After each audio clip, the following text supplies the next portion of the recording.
C.S. Lewis, seorang tokoh agama dan penulis terkenal, memberi tanggapannya. Kita biasanya mengampuni seseorang kalau orang itu bersalah terhadap kita. Kalau kita mengampuni seseorang, padahal orang itu tidak bersalah terhadap kita, bukankah itu aneh? Tetapi justru itulah yang dibuat Yesus. Yesus tidak berkonsultasi lebih dahulu dengan orang yang telah diperlakukan salah. Yesus berlaku seperti ialah yang sudah diperlakukan salah. Hal ini hanya masuk akal kalau ia adalah Allah, yang hukumnya sudah dilanggar. Pengampunan yang demikian Yesus berikan, yang menunjukkan bahwa ia adalah Allah. Pertanyaan, bukankah Alkitab mengajar bahwa Yesus adalah anak sulung atau the firstborn dari semua ciptaannya? Dengan demikian, bukan bersama-sama dengan Bapa dari kekekalan.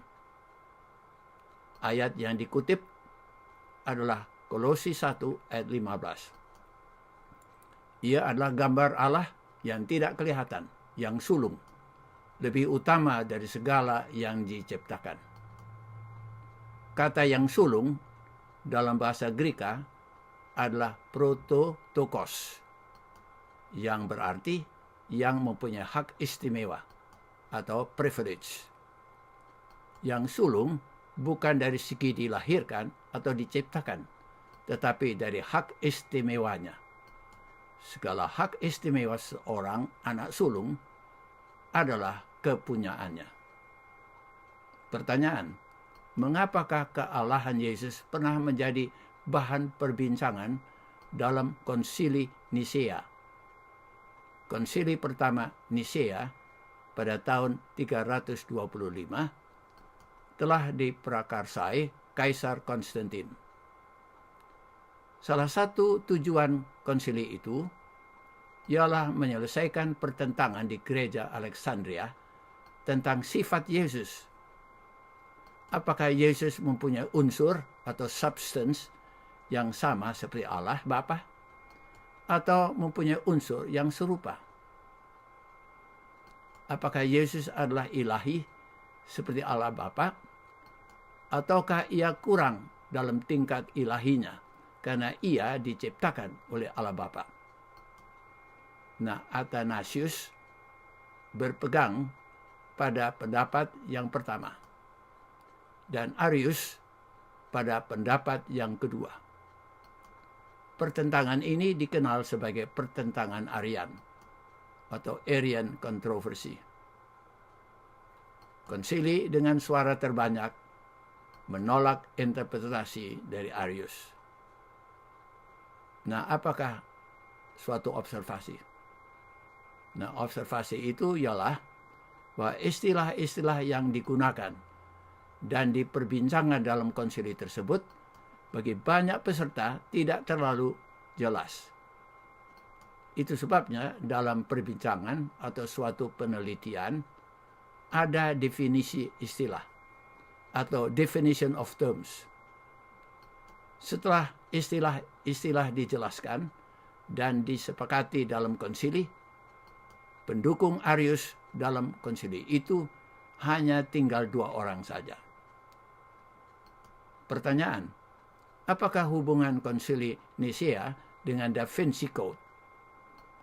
Nah, Da Vinci Code menuduh Kaisar Konstantin telah menggunakan konsili Nisea untuk menyusun kembali Alkitab, sehingga menggambarkan Yesus sebagai lebih Allah dari manusia.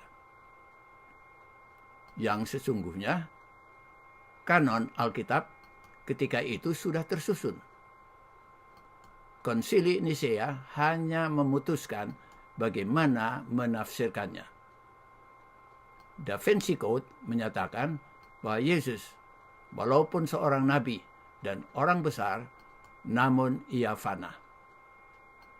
Pengarang Da Vinci Code telah mencampur fakta dan fiksi dalam bukunya. Penjualan ketika itu lebih dari 50 juta buku. Dan sebagai film telah ditonton banyak sekali orang. Pertanyaan, karena cerita sensasi biasanya sangat digemari orang, apakah nasihat firman Tuhan untuk kita? Dalam surat Paulus kepada jemaat di Galatia, ia amarkan adanya orang yang mengacaukan mereka dengan Injil lain, dengan maksud memutarbalikkan Injil Kristus. Tetapi sekalipun kami atau seorang malaikat dari sorga yang memberitakan kepada kamu suatu Injil yang berbeda dengan Injil yang kami beritahukan kepadamu, terkutuklah dia. Galatia 1 ayat 8. Nah, apakah yang merupakan tantangan bagi kita? Pada akhir zaman, menjelang kedatangan Yesus yang kedua kali, jangan heran kalau kita dilanda Injil-Injil palsu. Biarlah kita rajin mempelajari firman Tuhan, agar kita segera dapat ketahui dan tolak ajaran-ajaran yang palsu itu.